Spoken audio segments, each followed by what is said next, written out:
In the shadow of the Calabar River, where mangroves clawed at the sky and mist clung like cobwebs, there stood a village cursed by silence. Years after King Effiong Ekpo's spirit was freed, the Ndem grew restless once more. They hungered for a new tribute, a sound, not a scream nor a song, but the pulse of the earth itself, a sacred drum, buried in the heart of a forbidden grove, where even moonlight feared to tread. One night, the village healer's son, Kofi, vanished while gathering herbs near the river's edge. His mother, Adaeze, known for her sharp mind and sharper intuition, heard the Ndem's whispers in the wind, a brittle, watery rasp demanding what had been stolen. The elders spoke of a drum carved from Iroko wood and strung with the sinews of a long-forgotten beast. It had once been used to commune with the Ndem, but greed had led men to hide it deep within the whispering woods, a place where trees had eyes and roots coiled like serpents. Adaeze ventured into the grove at dusk, a pouch of crushed obsidian dust at her hip, a ward against spirits. The air thickened with each step, and the forest seemed to breathe around her. Shadows darted just beyond sight, and the ground hummed as though the earth itself were alive.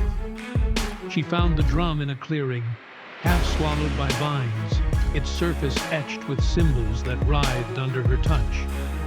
As she lifted it, the woods erupted. Twisting roots lashed at her ankles, and spectral figures emerged from the bark, their voices a chorus of drowned lamentations. Adaeze realized the drum was no mere object.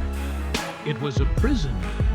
The Ndem had bound the souls of those who'd wronged them to the grove, their anguish fueling the forest's malice.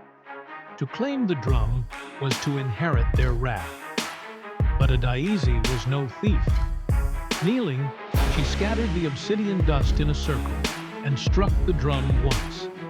The sound was a thunderclap, shaking leaves from trees and scattering the shadows. She played a rhythm older than the river, a plea of respect, not fear. The woods stilled.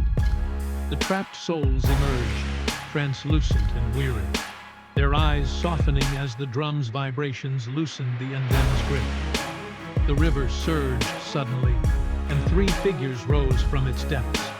The Ndem, their forms shimmering like refracted light.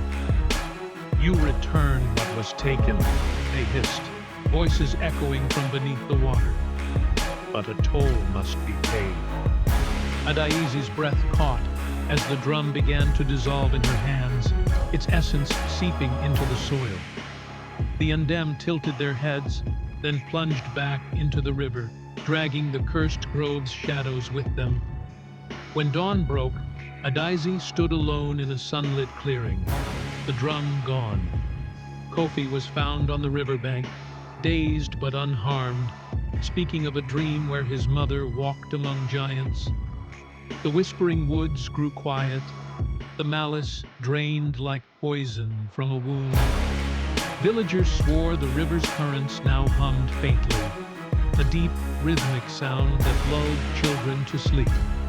Adaeze never spoke of what she saw, but the elders rebuilt the sacred drum shrine, this time empty, a reminder that some debts are paid not in gold, but in reverence.